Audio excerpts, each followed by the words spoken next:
pessoal, tudo bom com vocês? Eu sou o professor Luciano Júnior, professor de História do Recife, e nós vamos nesse momento para mais uma aula para a educação de jovens e adultos para as turmas do módulo 4. Hoje nós contamos com a ajuda da Raquel aqui no cantinho. Raquel, nossa intérprete de Libras, praticamente minha vizinha, mora no mesmo bairro que eu e a gente descobriu isso aqui. E nesse sentido, a Raquel, junto com toda a equipe de intérprete de Libras, nos ajudam para que nossas aulas se tornem mais acessíveis para todos e todas. E a aula de hoje vai ser uma aula especial, porque hoje nós vamos organizar aqui para vocês, né, uma breve fala sobre o processo eleitoral.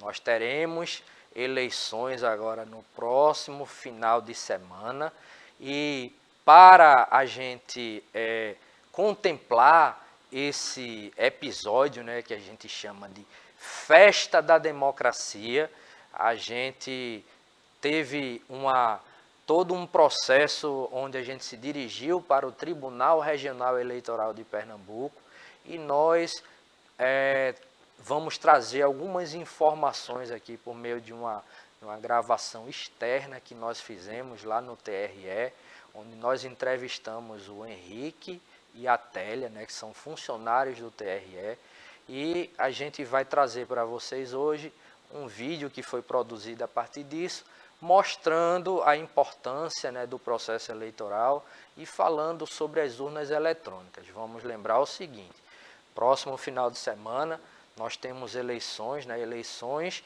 que celebram a nossa festa da democracia, e vocês têm que ficar todos e todas ligadas, porque nessas eleições, são eleições majoritárias, a gente vai escolher por meio do nosso voto direto.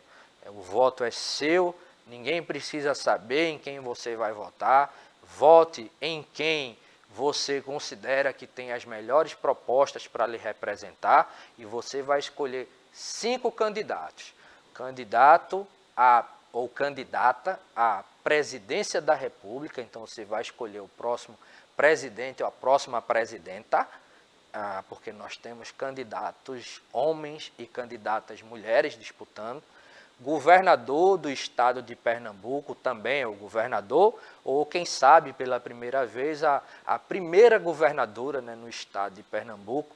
Nós temos candidatos ao Senado, dessa vez vamos escolher um senador ou uma senadora, um candidato ou candidata, né, para deputado estadual e deputado federal, ou deputadas, né? Então, quero que vocês aproveitem bastante esse vídeo que foi produzido e é isso.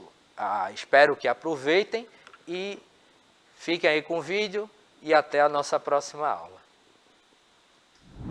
Então nós vamos chamar agora o Henrique, que vai nos ajudar aqui durante o restante do processo.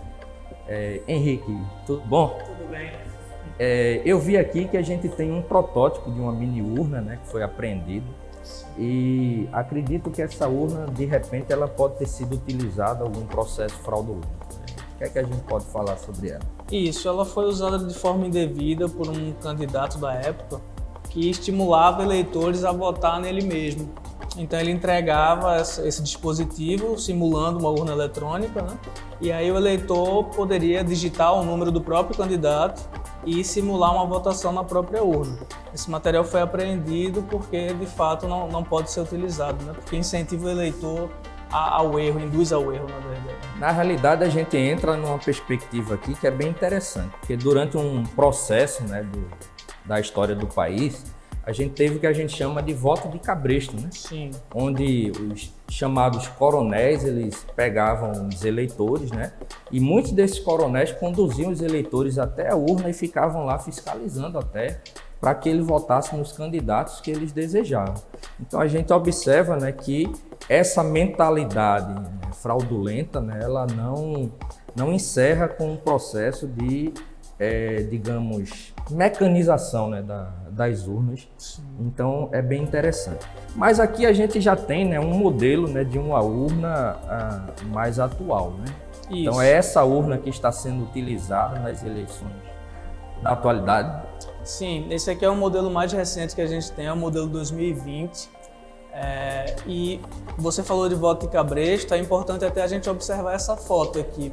A gente tem essa foto aqui no centro de memória que revela bem como a urna eletrônica veio para resolver um problema grave da nossa história, que era o voto de cabresto, quando os eleitores eram coagidos a votar em um determinado candidato. E aqui a gente nota que a eleitora está completamente isolada, né? Não tem ninguém atrás dela, tem a cabina de votação que protege o sigilo do voto, e ela aqui pode votar de fato de acordo com a consciência dela. Então a urna eletrônica, além de toda a segurança e agilidade na apuração das eleições, ela traz também essa questão do sigilo do voto garantido, fazendo com que o voto de cabresto fosse definitivamente uma coisa do passado.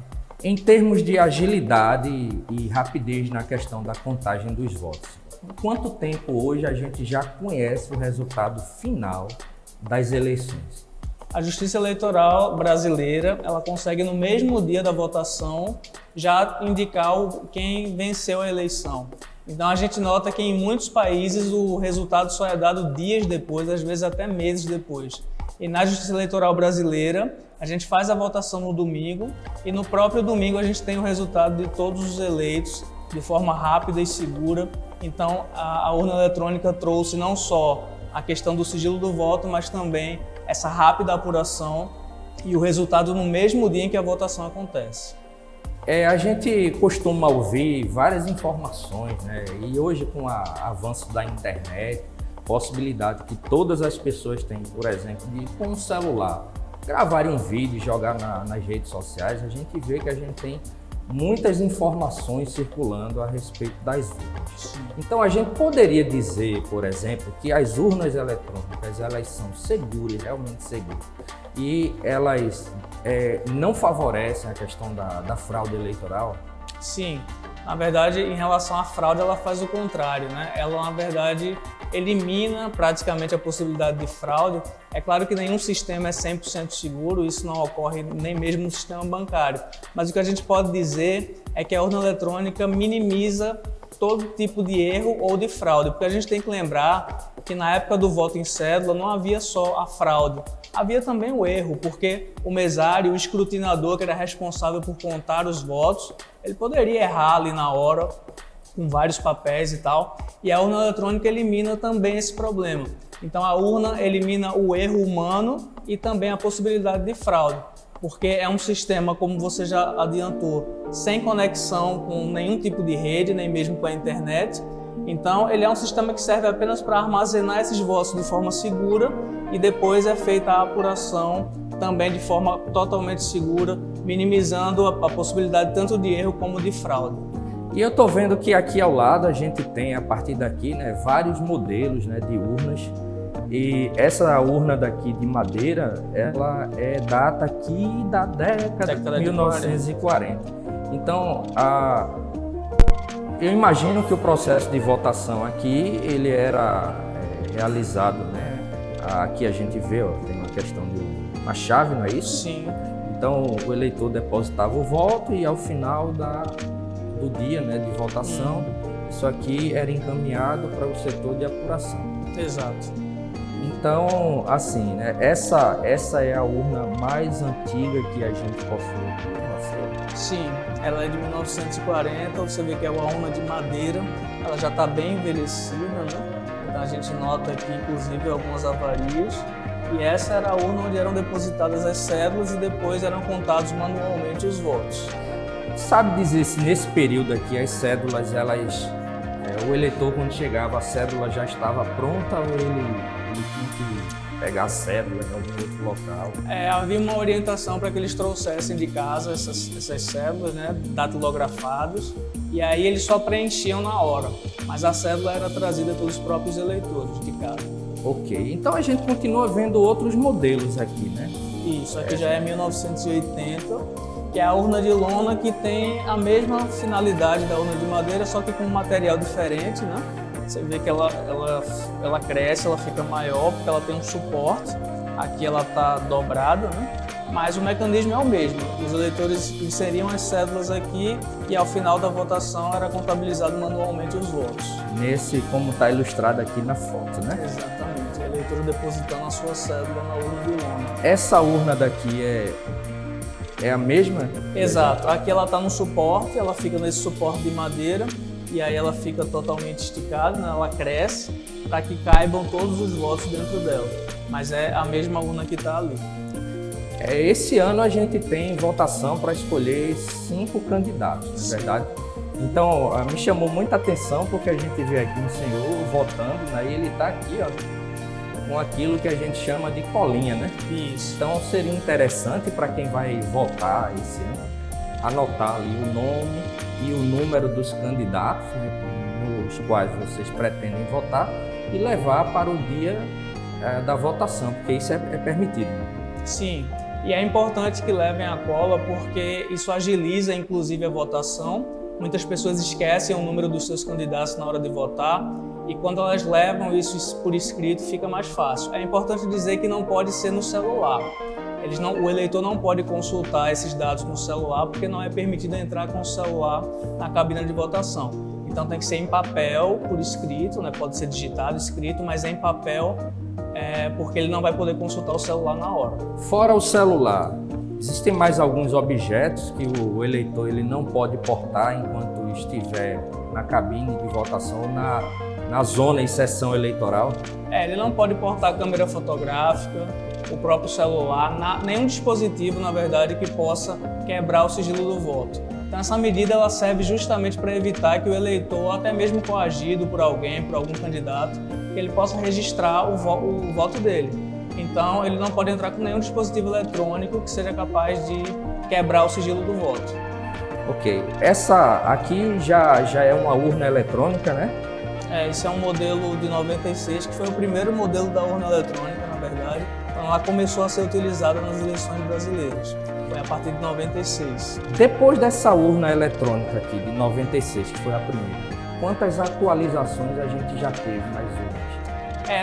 De tempos em tempos nós temos novos modelos, mas o que muda é basicamente o hardware, que é a parte de fora, né?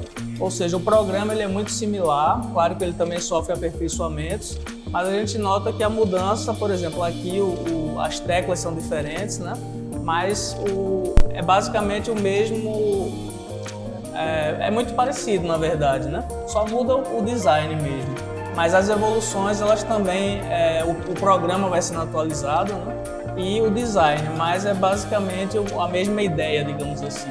Uma coisa interessante que a gente precisa apontar também, hoje a gente tem uma preocupação muito grande com acessibilidade, porque a gente tem pessoas que são portadoras de alguma deficiência física, a gente encontra eleitores que podem ser surdos, podem ser cegos, e nesse sentido existe algum dispositivo, algum elemento nas urnas que ajude essas pessoas no ato da votação? Sim, inclusive a urna de 2020, que foi aquela que a gente mostrou ali, ela tem uma novidade que é o intérprete de Libras. Então em cada cargo, em cada voto, o eleitor vai poder ver uma intérprete de Libras dizendo qual é o cargo para o qual ela está votando. Além disso, o eleitor pode usar fones de ouvido, em que ele vai ouvir o próprio voto, né, para aqueles que não enxergarem. Temos também as teclas em braille, né, em que ele pode sentir as teclas. Então, a própria urna tem vários mecanismos de acessibilidade. Então, o eleitor que não pode enxergar ou que não pode ouvir, ele tem outros mecanismos que vão auxiliar na hora do voto. E sempre lembrando que o eleitor pode levar uma acompanhante nessa situação, uma acompanhante da sua confiança, para auxiliar. Mas se ele não quiser, ele pode, com autonomia, ir até a urna eletrônica e ele vai ter todos esses mecanismos que vão possibilitar que ele vote com total acessibilidade. Pois bem, Henrique, para a gente encerrar, caso o eleitor, antes do processo eleitoral, antes do dia da votação, ele tenha alguma dúvida com relação ao processo eleitoral, existe algum canal do TRE que ele possa entrar em contato para sanar essas dúvidas? Sim. A gente tem o próprio site do tribunal na internet, o tribunal também tem redes sociais e a gente tem o Disque Eleitor, que é um telefone que a Justiça Eleitoral disponibiliza para qualquer eleitor, em que ele pode ligar e tirar dúvidas, é o 3194-9400, e aí então ele pode tirar dúvidas por telefone, pela internet, ou pode ligar para o tribunal através desse telefone. Esse mesmo canal também pode ser utilizado caso o eleitor ele presencie alguma irregularidade no processo? A gente tem outros aplicativos que tratam de irregularidades. Por exemplo, a gente tem o Pardal, que é um aplicativo próprio da Justiça Eleitoral que pode ser baixado no celular. Mas o Pardal é voltado para propaganda eleitoral irregular, por exemplo. Então, se o eleitor identifica alguma propaganda eleitoral irregular, ele pode fotografar e, através desse dispositivo, ele manda para a Justiça Eleitoral e a gente vai averiguar aquela irregularidade na propaganda eleitoral. Agora, se houver qualquer tipo de problema que ele identifique, ele pode também entrar em contato, ele pode enviar e-mail para a Justiça Eleitoral, tem o Disque Eleitor que eu falei.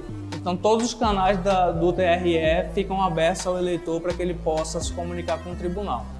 Ok, então é isso, gente. Acho que a gente já visualizou aqui muito a respeito do processo eleitoral. A gente sabe, né? Deu para perceber que o processo eleitoral é um processo bastante seguro.